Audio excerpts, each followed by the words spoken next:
invite on stage the driving force behind Mobex, a visionary leader whose dedication and innovative mindset have made this summit always a success. So please, I would request you all put your hands together and we are going to invite on stage Bijoya Ghosh, founder and CEO adgully Network. I would request her to please join us on the stage.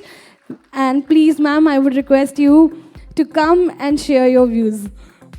I wouldn't like to take much of your time, so it's an absolute pleasure to welcome you all to Mobex 2024, a platform where innovation meets opportunity and we come together to shape the future of mobile marketing.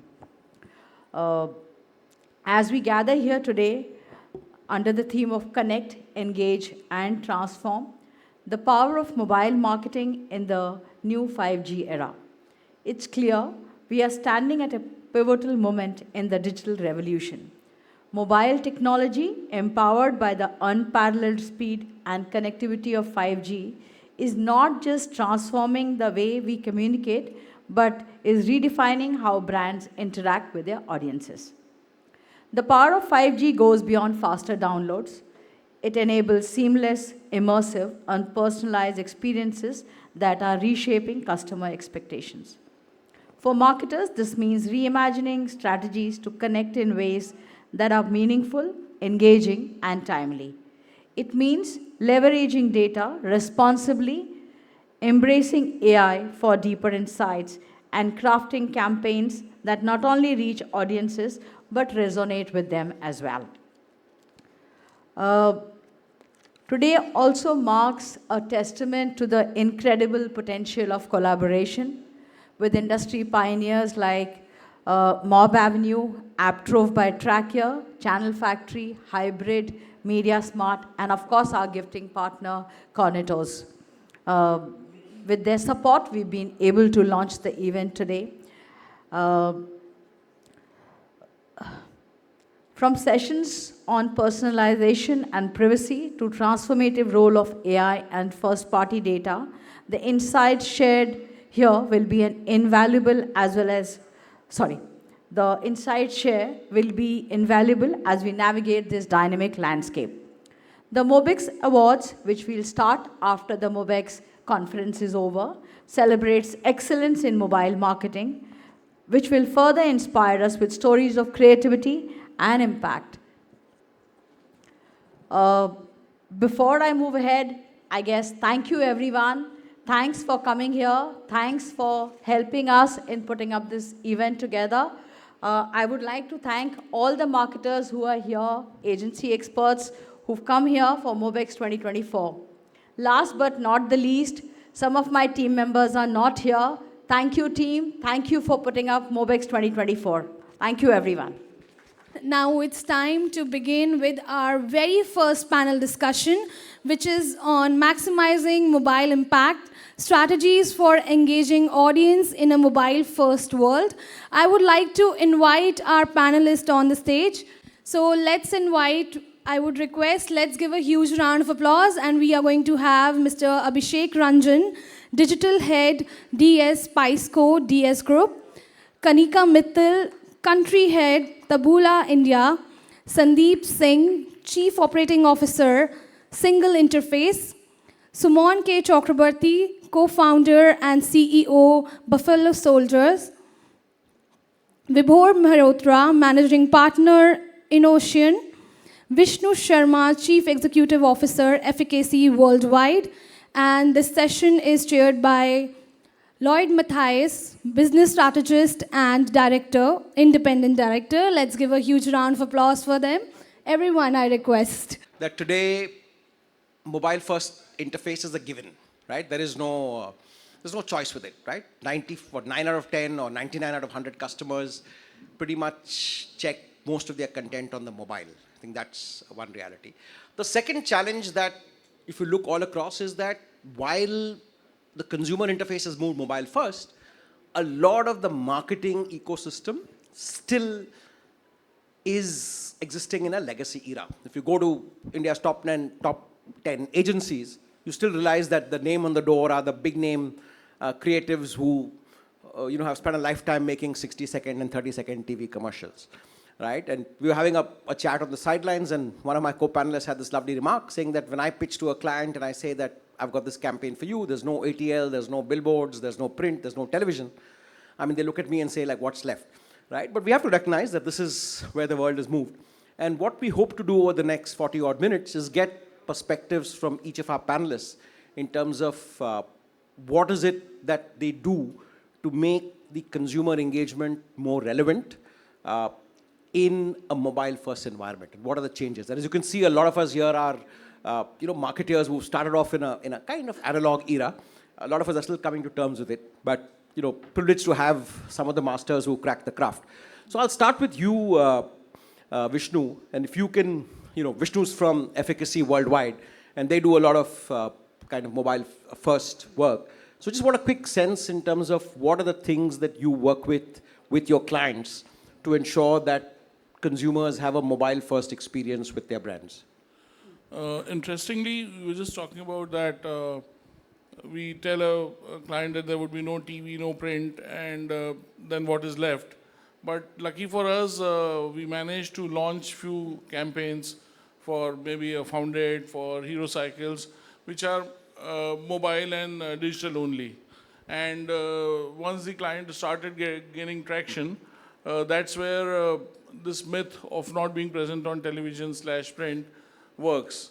Now, the interesting part here is that none of us wants advertising, right? Once a banner is delivered or a video view of 6 seconds has happened, we count it a view. But does the user even is looking for it, right?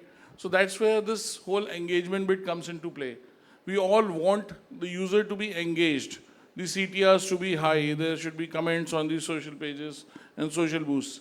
But how do we attain that is the challenge for all of us here.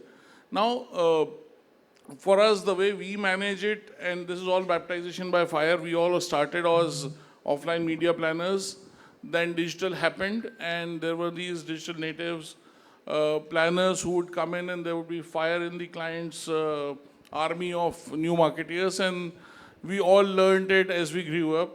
We saw Orkut happen, and then Facebook, and then how advertising happened, various legs.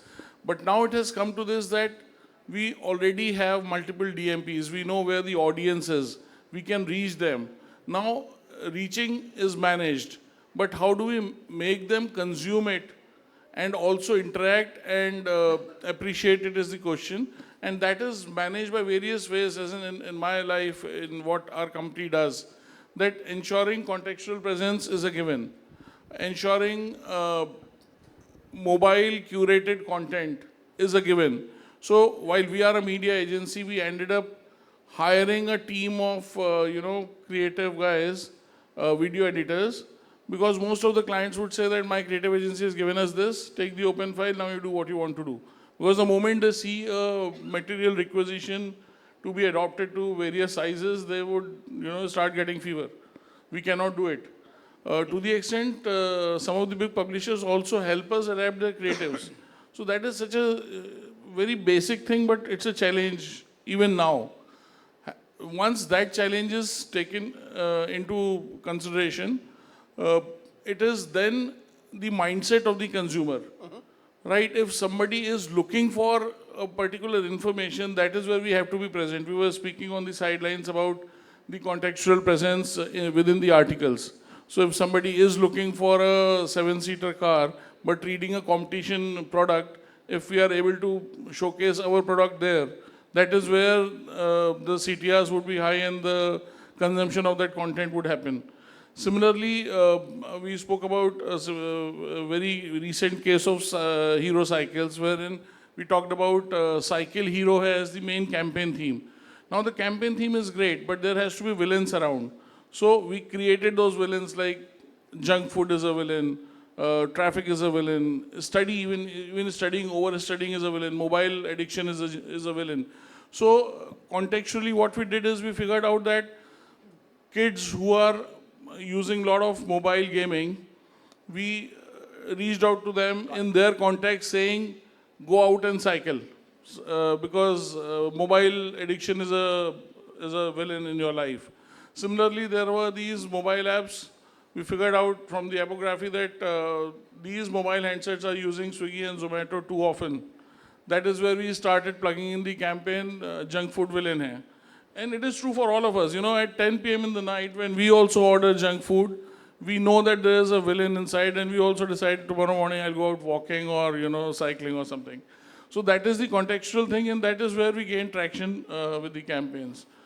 So great, These, no, so yeah. great perspective. I'll just interrupt you, and I want to Yeah. get Shumon's perspective. Shumon runs a digital-first agency, and something very interesting he told me as well is that while a lot of the mainline agencies are struggling to become digital-first, his is a digital-first agency, and as it happens with client mandates, now they also want him to do more mainline stuff. So Shumon, if you can just briefly talk us through what are the key challenges when it comes to getting an audience immersed into a campaign, and how do you kind of ensure that the audience not just stays immersed within that in a world full of distractions? So, you were asking initially when we were introducing all of us, right, what's left? What's left is the most expensive real estate in the whole world. This, right? So what's happening now as a challenge is that everyone is trying to create content for this particular, device. And when that happens, your entire, what we have been feeling very strongly, right? Your thought process changes from your entire hiring process, right? It does not actually, because when you work with, as you were saying, creative directors of the past, what we have noticed is there is a resistance of creating so-called social media content. And we recently put out a hiring note saying that I want to hire content creator who has run a meme page at scale. Right now, that's where the world is moving towards. And also, what we have noticed very recently, there was an ask which came up from a fintech platform that we work with very, very closely, is that how can we use these mobile videos, and can we use it in one of our television commercials? So I think the world is moving at a pace where what he said very clearly, it has to be contextual driven, because there has been a lot of spray and pray that has happened. I think the world in 2024 moving into 2025, we are definitely looking at a more contextual play. I was hearing the story, how the platforms are already doing contextual play, right? I'm not going into the conspiracy theories, but they're already doing it, right? So, we have to all get adjusted to it. Thanks. That's a great perspective. I'm going to come to you, Vibhor. And for those who didn't know, Vibhor Mehrotra put up a great LinkedIn post yesterday listing, some of the easy tricks in terms of mobile immersion, right? I think it was a mobile engagement. I think it was a 14-point list, and thanks for that. So, in the context of what Innotion does, do you want to give us a quick, what are some easy picks, things that the audience can benefit from? What are the things you can do to get the audience completely engaged and immersed? Yeah, so I think the most important thing from engaging or immersing the end consumer is to get the mobile journeys, or from discoverability to final, if you're an e-commerce brand or an automobile brand, the way we manage, to get them to the dealership with the help of, say, what single interface does for us. That whole journey has to be stitched in a very, I would say, mobile first and discoverable way. The most important thing is that in the end, it's about storytelling. So the storytelling, whether it's through creatives, through statics, through videos, through infographics, through banners, it has to be such that it has to be one single thing done for Vibhor, done in a very data-driven manner. So these are certain keywords which I'm throwing, but this is how, at least on the mobile space, things are more, I would say, immersive. If you make a video which is not to do with what I am looking for, I'll not engage with it. But if you show me a video of, say, a five-seater car, which is a city SUV, I had searched for on Google or on YouTube or on Meta, I've engaged with it. if you complete the journey by taking me to a dealership, that is how I would love to have my journeys created, or rather we do it along with some partners like single interface and all, where we get those journeys stitched from start to end, which are more, I would say, mobile first, and n equals to 1. So Vibhor, people like Lloyd, people like Abhishek will see it in one go. So that's what I would say. It's customization at the core of everything. And yeah, that is it. One thing which I will talk about is, and it's been a decade now. Maybe 10 years ago, it was December, not November, when I had attended a similar, I would say, workshop come event, where I had put in a story of the way those were 12 points. I had introduced a analogy of comfortable chair. So comfortable chair was data, tech, media, and creative coming together. Since then, what has changed from then to now is the medium or the screen. The emerging screen at that point in time was mobile, was, I would say, internet or desktop. Now that's mobile or smartphone. So I think we have to kind of work or marshal our efforts towards that to bring it all together. So that's my input there.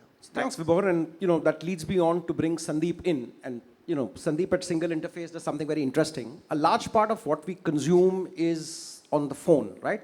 What we're doing, and therefore the phone knows a whole lot of our buying habits, our usage parameters, even possibly figuring out who we interact with the most, what is our last few transactions.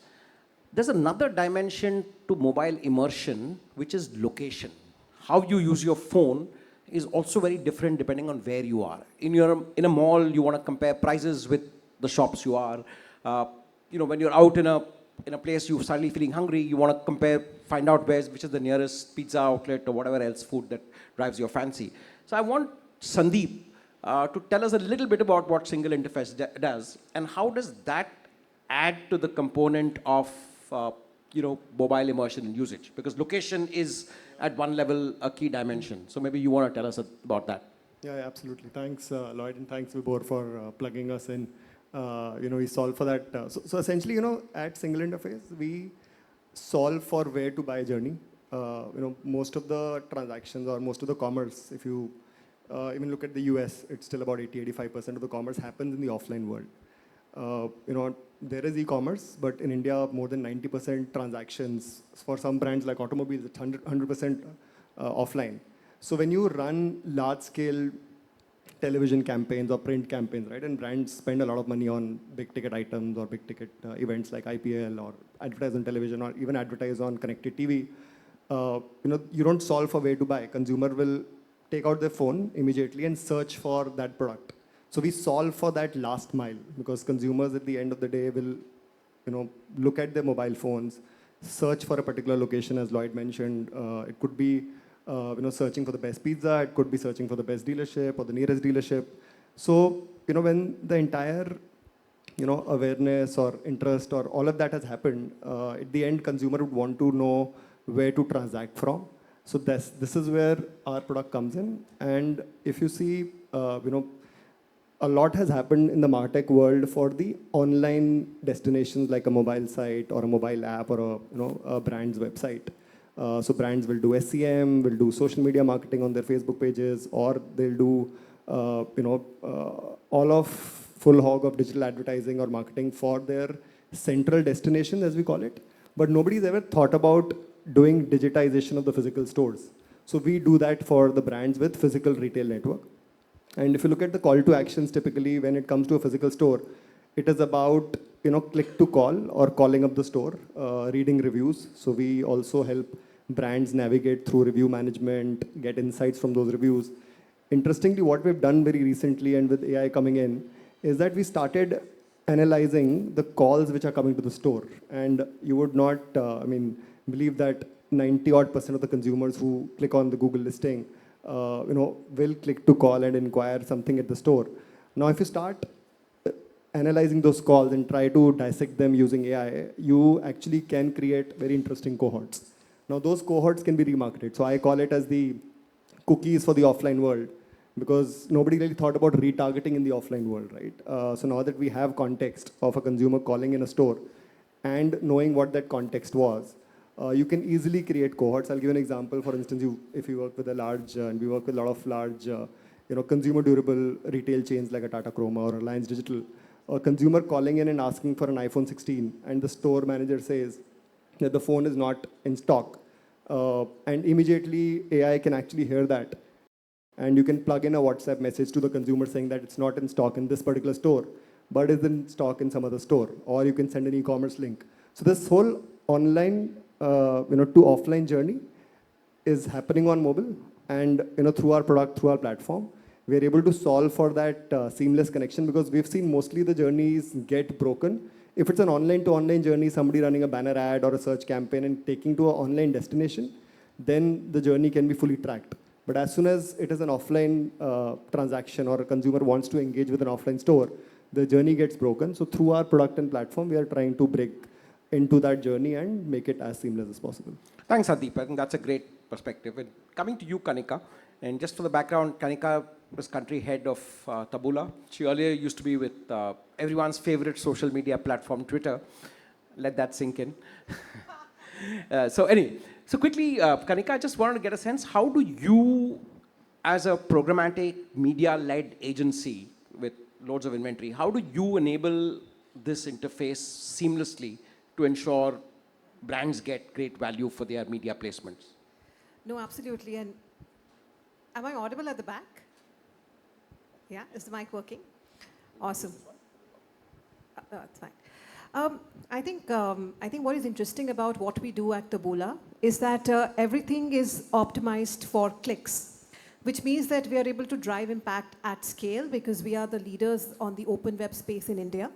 And the moment a client starts to follow some best practices when it comes to the whole idea of customizing your campaigns to suit the most premium real estate, which is your mobile phone, immediately the results start to come and the results start to get better and better with time. So just for the benefit of the audience in the room, I would just love to leave you guys with 3 simple principles of driving excellence in mobile marketing. And a simple way to remember is the 3 C's. So I think first and foremost, your creative 100% needs to be optimized to mobile.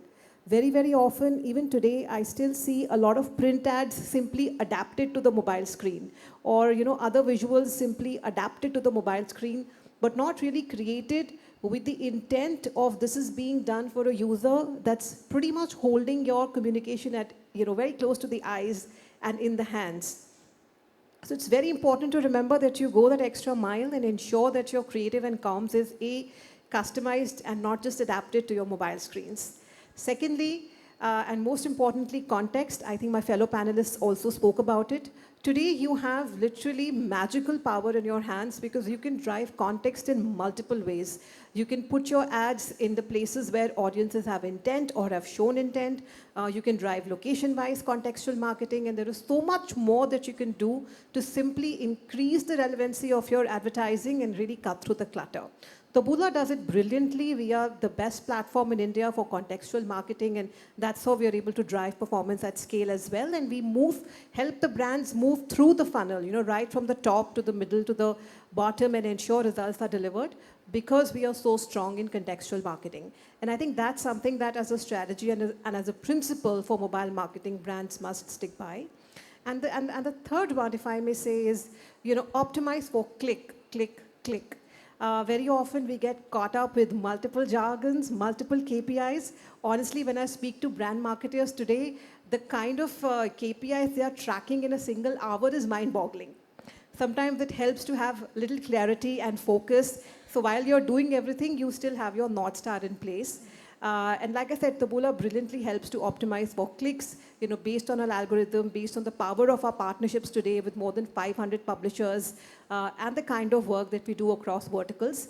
And I think the moment you start optimizing for clicks, you just become a great marketer because you're so ROI focused.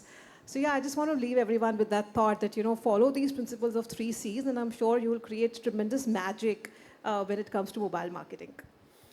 Thanks, Kanika. I think that was great. So creative, context, and click. Really love that. And just to give you a sense of creative, and I've experienced this. So there's the fund that I'm part of, which works with a big furniture rental company based in Bangalore. And every time a new creative is done, the agency will wheel in this 65-inch TV and, with, Bose speakers and such like. And what we tell them very clearly is that don't do this. We'll all sit in a conference room, send us the ad on our mobiles. Let's watch it, right? Because as you can all figure, 99% of people are eventually going to see the ad on the mobile. They're not going to be, sitting pretty in their living rooms with a, 65-inch TV and therefore looking at it. So great points. So creative, content, click. After which I think we should come to, in a sense, the only client on the panel. So Abhishek Ranjan is with the DS Group. He runs the spice business. And therefore, Abhishek, in the context of a client, right? You've seen the various, offerings from, let's say, the agency, the media side, the creative optimizers. What are the key things that a client looks for when creating, great immersive content relevant that will move your brand off the shelf? Thank you, Lloyd. First of all, I would like to say that we are doing all. I'm just summarizing it. We are doing all, and I'll tell you how we are doing it all, right? But before answering this question, first I would like to give you a kind of used case scenario that what has happened in my career, right? In 2008-9, when we used to do a kind of AOP is an annual operating plan, which every brand does every year, right? Either in March or in December or in January as per the requirement. So during that discussion, what happened for digital, then during budget allocation, when we ask our CMOs and our bosses that how much to allocate for digital, the simple answer was, kuch bhi kar lo, something. And it won't range more than 5% from the overall allocated budget, right? And that budget was humongous. TV was the biggest contributor in all that, and a very lot fancy planning that this TVC, that TVC, those products, these all we are going to do, right? So that was the case in 2008 to 10. Now I'm bringing you in the current state where in 2024, as per Group M and Dentsu report, if you go and see the annual operating plan for the entire brand together, and if you'll see the kind of proposition, digital is somewhere around 34%, TV is around 33. So now the industry has gone to such a change where more than TV contribution is happening on digital. And if you'll see, more than 70 to 80% of these spends are happening on mobile.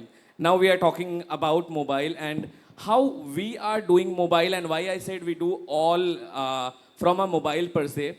Because, for example, for our brand Catch, what all we do, I'll speak from a location per se, like we were talking about how location is very important for a device kind advertisement.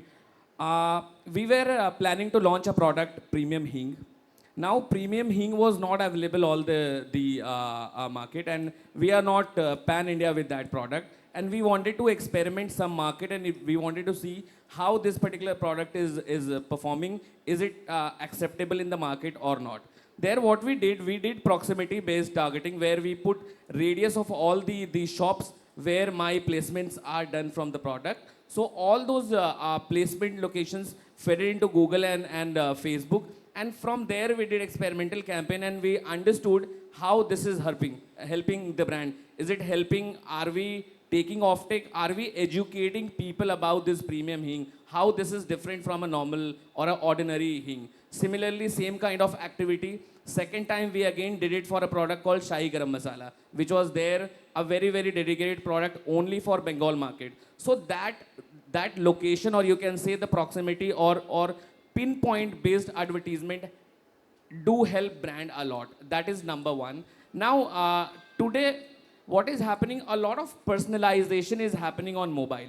We all are running a lot for personalization. I'll give you a simple example. Every time we speak that whether we should use a long format creative or a short format creative, it's a huge debate what we do. But Swiggy, Zomato proved that these 5-seconders or the bumpers are really doing a lot, right? This romancing of product and ingredient and then showcasing what is happening, right? So we all have seen those 5-seconder. We have a case where we have a 5-minute video. This was a video where we took emotion as an angle on a Mother's Day kind of topicality, and we ran that creative. with a very simple kind of philosophy that we targeted it to our market to female. That's it. No fancy stuff. We use very bigger real estate in those other than mobile as well. What happened? If I'll tell you about the numbers, more than 50% completion rate on a 5-minute video. Our Google case study for a creative, we all say that long format don't work, but it do work. But similarly, from a brand side, what we all do, we all work also on a product kind of creative where we are creating creatives more on my product which are 5 seconder. Again, similarly, the story which Zomato or other brands are doing, same thing we are replicating to that as well. Other than that, on a tech side, what we do a lot, for example, if it is raining, right, or maybe the AQI level is going up, what we can do? For example, we cater chaat masala sprinklers. Sprinklers are very much connected for a time. Let's say if it is raining a lot, right? Let's say if it is raining heavily. We use weather signals. We used mid-journey AI to create creative, which are very lucrative. We don't use our designers to put their hours, for example, 2-3 days to create one creative. We used an hour and just took out the creative which are very appetizing in nature. For example, chai samosa or butta and chai, those kind of combinations, very lucrative as per regionality, that in Punjab what will happen, in Bengal what will happen, similarly in South what will happen. So all those nuances put it the regional skew on that creative. The writing was in their regional language and did the campaign. Wow, this is a case study for the brand. So simple task we are doing, but more toward the personalization, more toward reaching to my consumer very closely. For example, just last case study if I can give you, let's say I have a communication of sabzi masala. It's a 5 seconder creative. What we did, if you go on YouTube and just search sabzi masala, what will happen? You will get 10 searches and then again 10 searches. For all those creative and multiple locations, the URL and the videos are different. You map those 1,000 URLs. You just use placement as a kind of option. Do placement targeting and map it contextually, like what we discussed, how contextual the advertisement is working. So combination of contextual and placement again did a wonder, again a case study for the brand. So we do all, that is why we said we do all the combinations. Thank you. Thanks. That was very helpful, Abhishek. And, love the idea of, as she brought out creative and context. I think the context is important, right? Rainy day, people are thinking of butta, people are thinking, and in each region, people have their own, right? So if it's, chai samosa in Delhi, maybe vada pav and coffee in Bombay or whatever. But great. So I want to come to you, Shimon, and, as someone who helps brands build that journey, can you highlight one or two campaigns or one or two watch-outs that any brand marketer here ought to look at to create immersive campaigns? Yeah, absolutely right. So I would not name the brand, but we are running a campaign right now, a huge conglomerate. They had a problem, and the problem was very simple, right?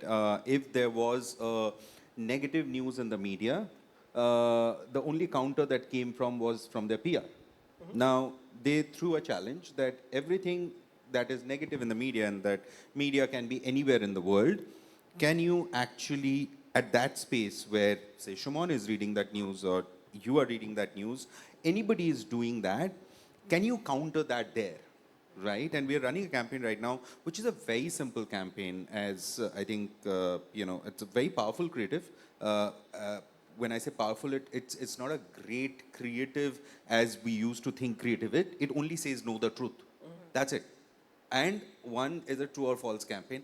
Everywhere where there ever is a negative news, we spike it up, and we are actually getting the reader to click through on those, at the space of where the news is hitting, versus on a normal day, not on a rainy day, where we are actually, taking the campaign, not taking the campaign down, it's always on campaign, but we're lowering the budgets on that campaign, so we don't need to spend that much, right?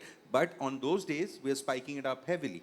So that, I think, is very... Another case study I can give you is what we did with, the Global Chess League, Tech Mahindra Global Chess League. It was a very unique concept when it launched the first season last year, and then it had the second year in London this time. How do you drive viewership? And I think Kanika was telling you this, right? How do you drive viewership? Because chess is a boring view, right? But you have you have such eccentric classy players from the Indian contingent that is coming up, from Gukesh and Prags of the world, to a Magnus, who is, the goat of chess, right, in many ways. Now, he creates such interesting content, but that content is not on the chessboard. You can only, so we drove viewership to Geo Cinema by only using what they were doing when they were not playing chess, right? So I think that is something that's happening. It's, as you said, you rightly mentioned, and I think he mentioned contextual, right? It's no longer is just about geography. It's also about affinity. Absolutely. What is, how are you, mixing that two together? Then only, I mean, few years back, literally on Instagram, did you ever see, and since Bibor is here, ever see a car ad coming on Instagram? Why do you do that? Nobody's buying a car from Instagram, right? But you are doing that because either you are talking about it, either you have, either you have an affinity towards buying a car, you are having a conversation, you're seeing a lots of car ad, and they're all trying to move you, from there to offline, right? To go to the store and buy a car, because nobody's buying a car online, right? So I think those journeys are so important, right? This offline to online and online to offline, and primarily online to offline. It's such a beautiful journey, because that's where I think the world is also going in many, many ways. Last example I'll give you, very interesting example. So we work with, brands like Parker and Schneider. They did an ad with Virat Kohli before we had just joined at that point in time. We had told them, don't run it on Hotstar, because they had limited budget. They went ahead and ran it on Hotstar. They consumed the budget immediately. So what we told them instead is that, please run it on Blinkit. Don't run it anywhere else. Run it on Blinkit, and I think that time, in that where their main markets were, Zepto was there in 2 or 3 places. Once they started running on Blinkit, they were not just, they had actually an ROI that they could take, to their CEO, right? Because they were actually selling through, and they spent much lesser money. Kanika, sorry. Go ahead. No, I just wanted to just draw attention to a very important thing you said when you started, which was around your Know Your Truth campaign, if I'm getting it right. I'm just bringing that up because very often what I've noticed, especially during my Twitter days, is that whenever there is some sort of a negative review or there's a bit of a crisis here and there, brands tend to take a step back. Or they'll try to turn off the comments or not address it directly. But what I've also noticed time and again is that brands that actually respond, the brands that embrace the challenge and try to address that in some way, actually over time win the customer's respect and advocacy and loyalty. So I would just say that, in this world where mobile is on your fingertips and not every time you will be doing something positive, I'm sure all of us have had a weak moment where you've given in and you've said something negative. So when you're working in that environment, it's important to embrace the good and the bad and be prepared with a strategy to address when something goes wrong rather than, brushing it under the carpet. So just wanted to Great bring point, that up. Kanika, and I want to endorse that point. Though I think that when, in a lot of cases, CEOs front the brand, and today a lot of digital-first brands, the CEOs front the brand, right? We all read about the Zomato controversy. I think it's also a little careful. It's important to engage, but it's also important to be a little mindful, right? We also heard of what happened with a prominent EV brand based in Bangalore, right? When you go after a stand-up comedian on customer service, it can also have negative repercussions. So it's a dangerous thing, but I think used properly, I think certainly there is a lot of value. Quickly getting you in, Sandeep, and the one point that we haven't touched deeply upon is about the use of technology, right? And in a location-based mobile offering like Single Interface does, how do you see things like virtual reality, augmented reality play a critical role, right? A person on the street, he's looking for a car dealership, he's looking for a pizza outlet. Can I show him more than just the fact that Domino's is having a 20% off? Can I kind of, entice him with some mouth-watering offerings or whatever? So how do you guys enable, or how does AR or VR play a role? Sure, interesting, Lloyd. So the way I see AR or VR VR playing a role here is, if you look at the surfaces, and when we say that we optimize physical location for digital surfaces, we don't just talk about mobile phone. I think the surfaces where consumers are engaging with brand or trying to find where to buy, is changing rapidly, right? So there is voice, which we can ask Alexa or we can ask our Google Echo where to buy. So that's also a surface. It's a mobile digitally connected surface, connected television.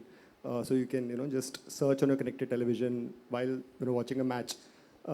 Best place to order pizza, right? So you can ask all these questions. So what Kanika also mentioned, one, you need to make sure that your creative or your surfaces are made for the context and are made for that particular surface on which it typically will appear. Now, as the surfaces become more immersive and engaging, I see, and we've been seeing, maps as becoming more interactive, right? So you can now do satellite map, you can do 3D map. If you, I'm not in India, but if you, some of the international markets, Google has also introduced very interesting street view. So you can just, it's actually an AR, you are walking a path, you can just open the camera and it'll actually guide you while it is interacting with the real life environment. So, if those technologies become real and, Google glasses or the VR handset, the VR sets which Apple has, so they become reality, right? So I see a customer's journey which starts on mobile phone and today it ends up in a shop, right? Or it ends up, a customer calling the location. They can actually do the full transaction online. And I think what mobile has also done, and he mentioned about, the Blinkit example of advertising on Blinkit. Today, if you see, traditionally, we used to say there is a journey of a customer from awareness to transaction, right? The typical IDA model. But I think today it is, the awareness to transaction can happen in one session. I can discover a brand on Instagram or Blinkit and read reviews and immediately transact. So that whole, thing about a customer being aware first, then being interested. So while that typically may also happen today, but, if I just look at our mobile screens, right from YouTube to Blinkit to Instagram to Google Maps. So I can actually do the full awareness to transaction on the mobile phone itself. So as these platforms become more engaging, we see our role as making sure that we adapt to those platforms and are able to give audiences or give customers a more richer experience. And for us, it has to be done in partnership with brands, where they should be able to create those richer, because we're not a creative agency, we're a tech company. So we'll be able to map those journeys. But again, as I think brands have to embrace building richer content because we create a location page or a location, what we call as a microsite for each location. So now imagine a customer searching for a dealership or searching for a pizza restaurant. They can actually, on the Google map itself, go to the dealership, see the car, do the test drive, and maybe eventually book the car online as well. I think the whole advertising awareness bit leading to transaction, that happening is a big reason why D2C brands are so successful in India today. In fact, just a point, a huge number for us from a sales saliency per se. We have clocked in double digits from quick commerce, right? Now, quick commerce entirely operated from mobile, right? So that's the power which is leading to businesses, actual businesses, which we are scaling day in and out. Terrific. And just one last closing comment from you, Vishnu, and as someone who's kind of interfacing with CMOs and decision makers and brand owners, do you face a challenge with trying to get them to embrace new technologies like mobile first, right? As efficacy, I mean, you work with a lot of legacy brands as well. And Right. quickly, if you can touch upon some of them, it will be of great relevance to the audience. Yeah, exactly. So, whenever there is this new generation taking over as the helm of the business in a family-owned business, there is always this tussle between the father and the son, and I'm not naming the brand, wherein the father and his old confidant sitting around would say that we have always done Jassi koi nahi pe advertising, and that's how we have been selling our products. So how come these mavericks come and tell us that we don't need television anymore, or television is a waste, or it is spray and pray and whatever. So then actually it happened a couple of times. So the best part we did is that we said, have a leap of faith. Let's just start with the 2 week. And we promised that digital, you can halt the campaigns at the click of a button and we'll plow back everything on the television. And interestingly, after a week or so, we met again. And to the senior gentleman, I said, sir, did you see us on Aaj Tak? It was a great campaign. And he said, नहीं, Aaj Tak नहीं, India Today पे देखा था. Because he himself is consuming news on those platforms while still believing that television works. Then on a sly, we said, sir, sorry, but we didn't run anything on television yet. So that was then the answer. But these challenges always happen. I mean, it starts with that. TV se ke bina kya karoge? Absolutely. So thanks, great perspective from all these marketeers here. Thank you for your time. I think some of us are going to be around for a little while, so anyone has questions, you can get us offline. I don't want to run past our deadline. But thanks, thank you for an engaging conversation. Really enjoyed this whole discussion. I hope the audience found it useful. Thank you very much.